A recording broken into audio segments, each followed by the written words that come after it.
Hi, this is Jodie Hemsill. Today I'm going to be talking about baked products such as bread, pasta, pizza, etc. So with it being coronavirus, I thought what better way than to do a demo with you each week, and this week I'm going to be doing hot cross buns. Right, so to start with off, it's really important that you preheat your oven first of all. So we're preheating our oven to 200 degrees centigrade. Okay, and we need to first of all grease a baking sheet. So I've got a little bit of butter here. I'm actually doing vegan hot cross buns because, as you all know, I've told you on several occasions that my daughter is vegan. So I'll be using things like egg replacer instead of egg, and I'll be using also soya milk.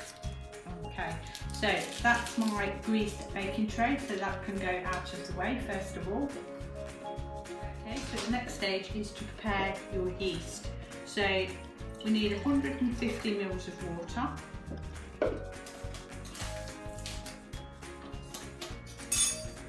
I'm going to use 1 tablespoon of yeast, which I believe is about a packet.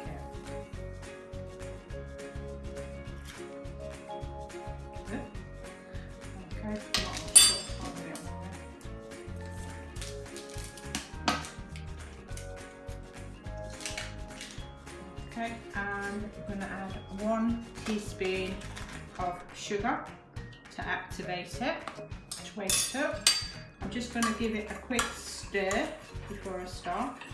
You could use a fork if it's not breaking down very easily. And how you'll know it's done is it will start to create like a big froth head on the top. Okay, because yeast is a unicellular fungus. Okay, so it's alive. It's not alive when it only becomes activated when we add the conditions of warm water, food, warmth, and obviously time. Okay, so I'm just dissolving this first of all. I can see some lumps at the top. Okay, and I'm going to set that aside to grow. So you can either use fresh yeast or dried yeast. I'm working with the Delia Smith recipe. She tells me that easy blend yeast doesn't work as well. Okay, so the next stage is what I'm going to be doing is I'm going to be sifting my flour. So altogether I need 450 grams of plain flour. So plain flour, as you know, doesn't contain a raising agent. Okay, it's quite a soft flour compared to baking bread. So in baking bread, what you would normally expect to use is strong bread flour because it contains a harder source of wheat and more of the substance called gluten, which is the protein found in the wheat, which makes it stretchy. However, this is requiring a softer flour, which hasn't got as much gluten and doesn't contain a raising agent. So I'm just sifting the flour in order to incorporate air to get rid of any lumps.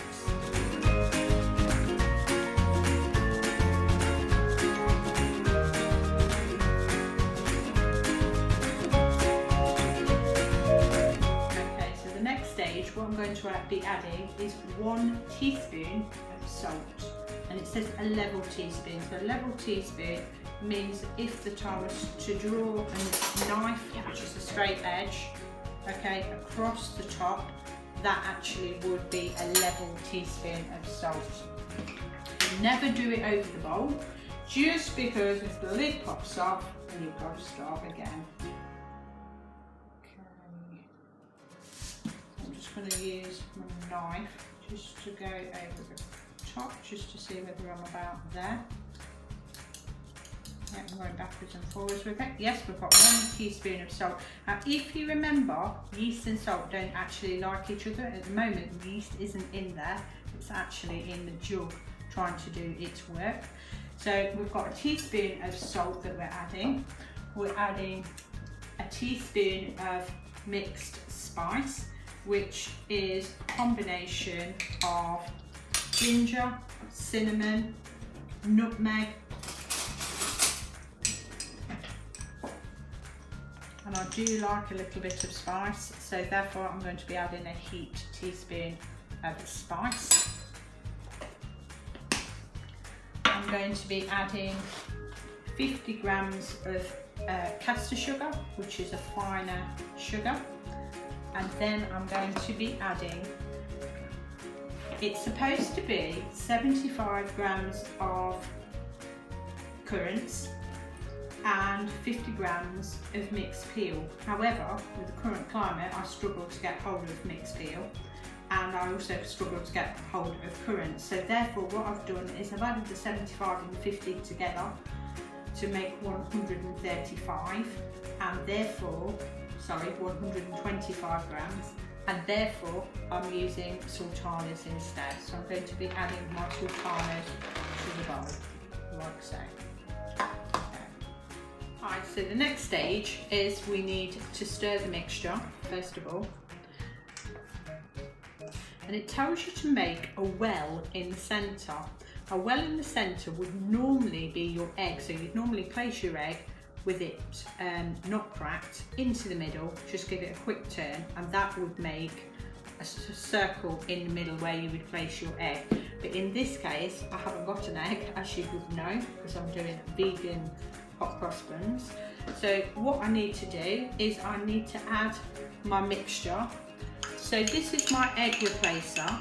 So of my egg replacer, it's just 1 teaspoon of egg replacer with 3 teaspoons of water. And that's going to be the protein in order to make my help, as well as the yeast, help my hot cross buns to rise. Okay, so I'm going to place that in the centre.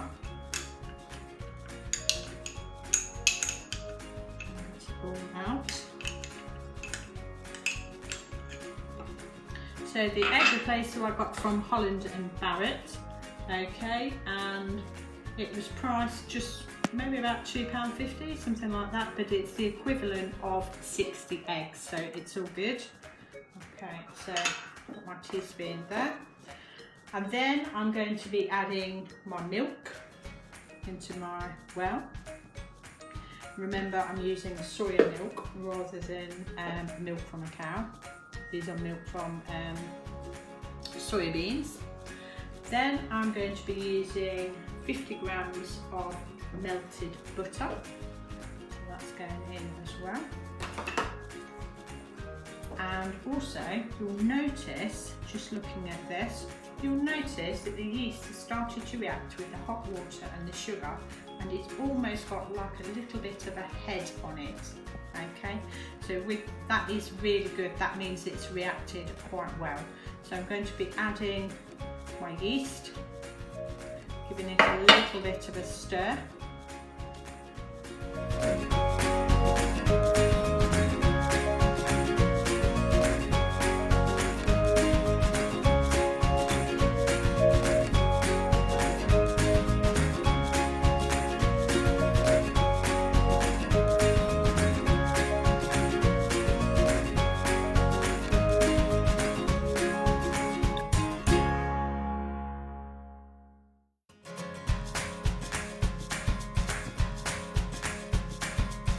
So what I'm finding with my dough is it's a little bit dry, and there's a little bit of flour still left at the bottom of the bowl. So what I'm going to be doing is adding a drop more milk, okay, just to bring it together.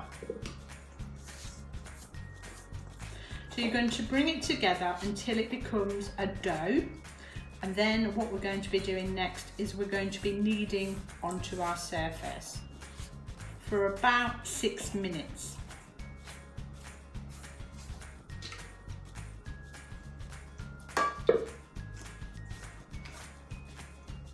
Okay, so I think I'm going to be getting my hands into a dough ball.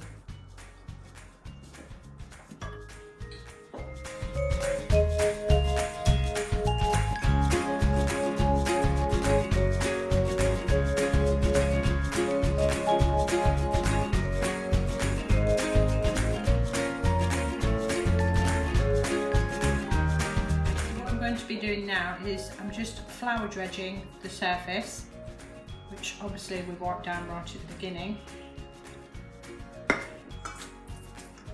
I'm to be turning my dough onto the surface. If your dough looks a little bit wet on the top, nothing to stop you flouring the top of your dough. Okay, so we're going to be kneading. So if you remember what I taught you about kneading, you are actually punching the dough down and then coming from the outside in, punching the dough down, out from in, punching the dough down, out from in, until we're actually getting rid of any big pockets of air.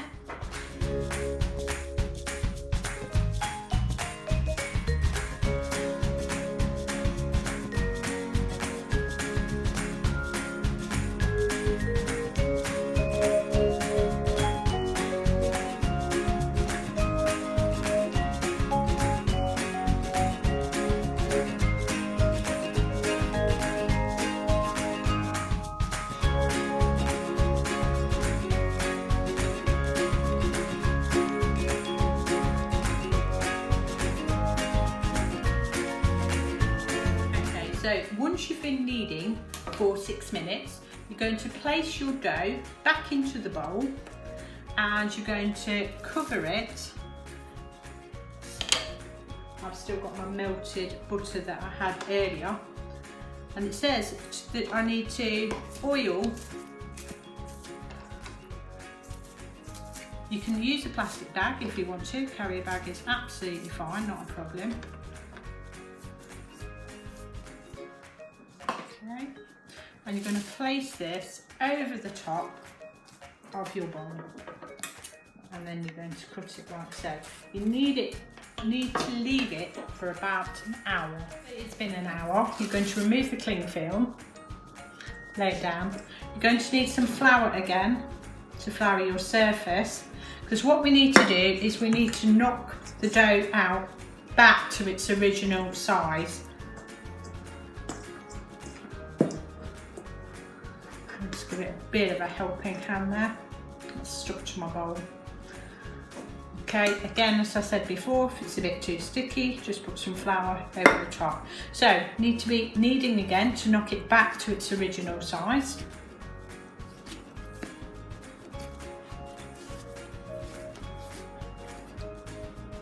And then what we need to do is we need to divide it into 12 equal portions. So the best way I know to do that equally without measuring it is literally to roll it into a sausage shape. You could do this on the tray if you wanted to, save your surfaces. Okay, and then be marking out your dough. So we're looking for 12 pieces, so that's half. So therefore we're going to do 6 on one side, 6 on another.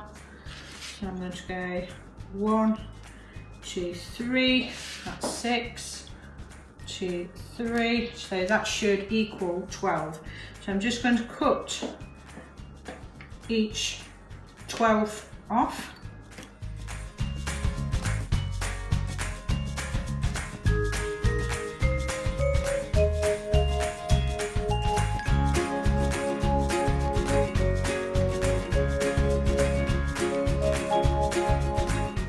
So now I'm just going to shape them back into a circle, just so doing small weld kneading and using my hands to get them into a bun shape.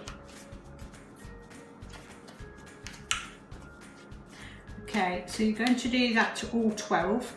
And what you're going to do then is you're going to mark it really deeply, because if you remember, when you do bread, it rises again.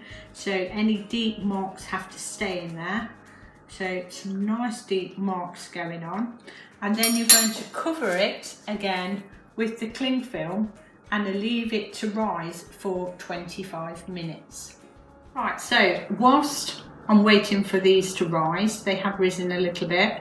Okay, so I did say 25 minutes.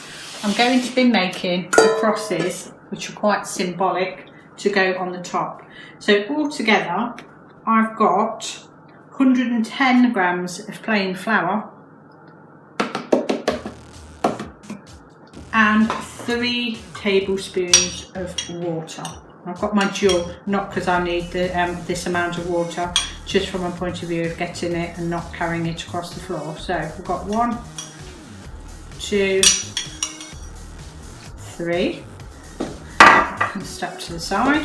Okay, so then what I'm going to be doing is giving it a stir until it comes into a dough. So it should be, you should be able to roll this, and you should be able to cut strips using this. Now I'm thinking this is still a little bit dry because I've still got a lot of flour there, so I'm going to go for number 4.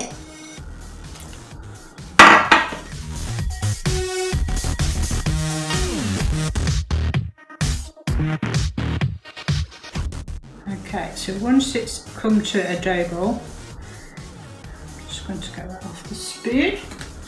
I'm going to grab that into a ball, into a clump with my hand. It's not pastry because it doesn't contain any fat. And I'm just trying to grab it together so that it all sticks. If it's looking like it's cracking, there's a good chance it's probably too dry, in which case you could add, probably not going to add a full tablespoon, just a little bit. Probably about a teaspoon there. Might have been a little overzealous there. I can feel it a little bit damp in my hands.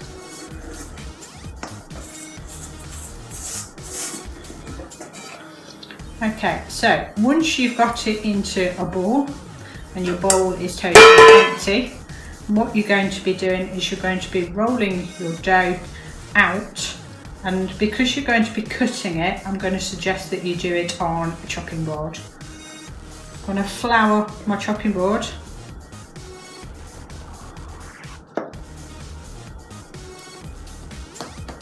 what? I'm looking for my rolling pin. There we go.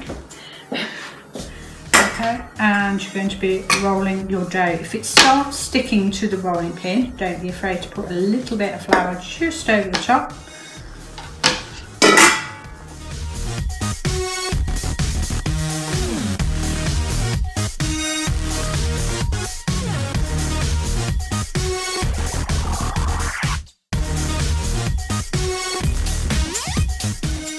Do lots of strips like so, and I will need altogether 4, I would say 12 strips.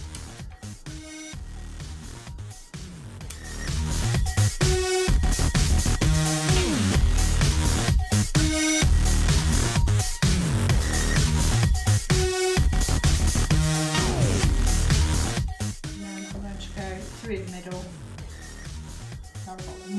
Okay, so I'm going to be making a shiny glaze now.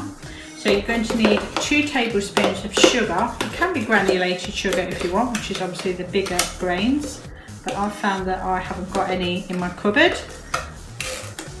And I know if I go down the shop, I'll probably have a problem getting hold of granulated sugar.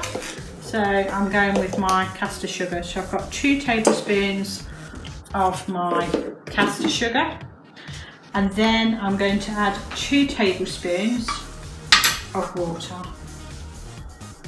So 1, 2. Okay, I'm going to give that a stir until it's dissolved.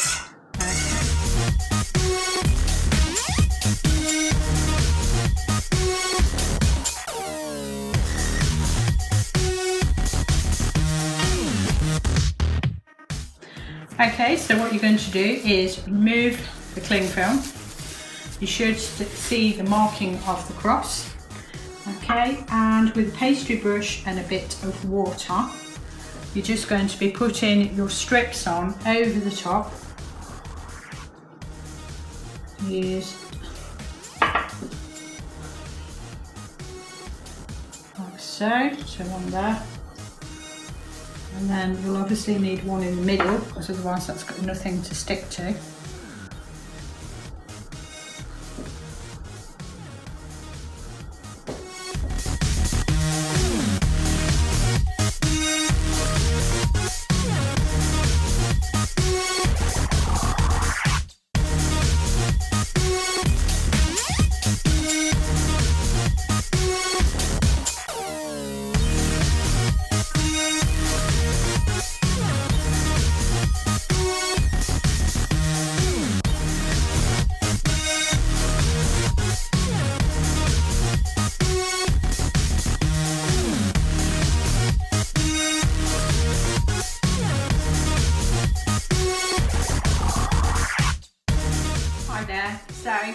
made the hot crust buns. Now we need to put them in the oven at 200 degrees on a fan oven for 15 minutes. So it's been 15 minutes. What we're going to do now is I'm going to be glazing them. If you remember, we mixed the caster sugar together with the water. You'll notice that some of the pastry has actually hardened, so it would make it more difficult to press down, and it's very hot, so I'm not even going to attempt to do that. Instead, I'm going to glaze them with my sugar water to make them nice and shiny, and this will make them quite sticky to eat as well.